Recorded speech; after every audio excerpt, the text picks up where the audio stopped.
No ano passado, o preço do feijão teve uma forte alta, inclusive batendo alguns recordes. Com isso, o produtor aumentou a área plantada, a oferta também aumentou aqui no mercado interno e os preços agora estão em queda. Eu conversei com a analista do mercado de feijão, Sandra Hetzel, e ela fala um pouco mais sobre esse perigo do aumento da oferta e da queda no preço. Veja. Sandra, muito obrigada pela sua vinda aqui nos nossos estúdios. Bom, em 2016 falou muito do preço alto do feijão, que acabou até impactando na inflação, um preço maior para o consumidor, mas aí houve um aumento de área, um aumento de produtividade, os preços começaram a cair. Qual que é o cenário atual hoje para a cultura do feijão?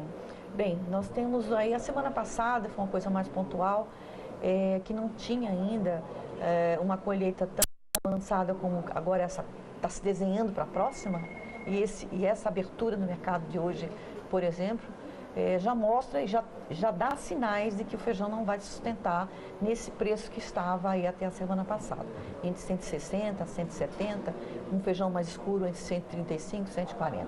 Então a tendência é dos preços recuarem de fato. Qual que é a expectativa de produção esse ano, essa safra para o Brasil? Segundo a Conab, que é, vamos dizer assim, que anuncia os números a nível nacional, ele aponta uma safra aí maior que o ano passado, em torno de uns 30% mais ou menos, passando de 3,200 milhões, 3,200 milhões de toneladas. No ano passado, houve uma quebra de safra por dois fatores. Primeiro, os preços estavam muito baixos quando o produtor foi plantar. E depois teve a questão climática que ainda prejudicou ainda mais a produção. É verdade, o El Niño prejudicou demais a cultura do feijão ano passado. E aí a gente teve esse preço que chegou aí a quase R$15 o quilo em alguns supermercados. O consumidor se assustou, recuou o consumo, tanto que a gente enfrentou o segundo semestre aí, que poderia ter sido até a sustentação desse valor de 500, mas aí o consumidor pisou no freio do consumo e aí a gente viu realmente uma queda no consumidor. Para esse ano, os valores já estão mais baixos. Esse preço muito alto acabou atraindo muitos produtores para produzir mais esse ano. Qual que é o risco disso? Esses produtores que têm saído da cultura, eles estão retornando, voltaram para esse ano para plantar feijão. Já com a expectativa de que iriam ter um bom preço, coisa que não vai acontecer, né? A gente não pode esperar feijão a R$15 mais. Ele deve ficar na faixa de R$13,50, no máximo R$4 até o final do ano. Então, essa é a realidade do feijão hoje.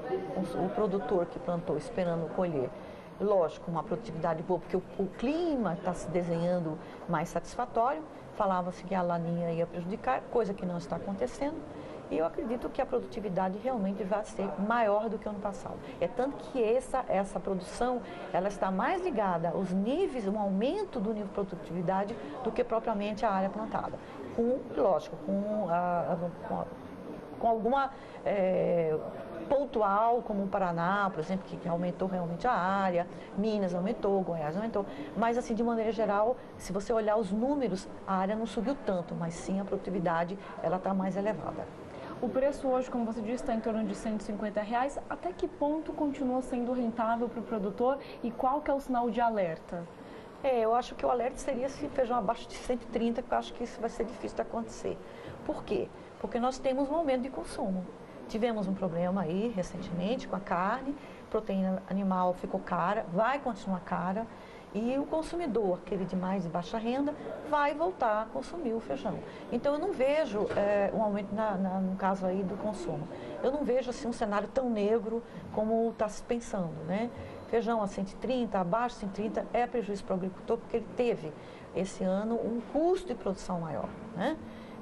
Ele comprou a semente na época que o feijão estava com preço vamos dizer, acima de R$15, chegou em alguns estados, e tivemos também os preços dos insumos de maneira geral dolarizados, que realmente estava lá para cima. Então, o que eu vejo é que ele pode conseguir ainda fazer 2 safras, quem plantou a primeira vai plantar a segunda, já plantou a segunda, um ciclo mais curto, né?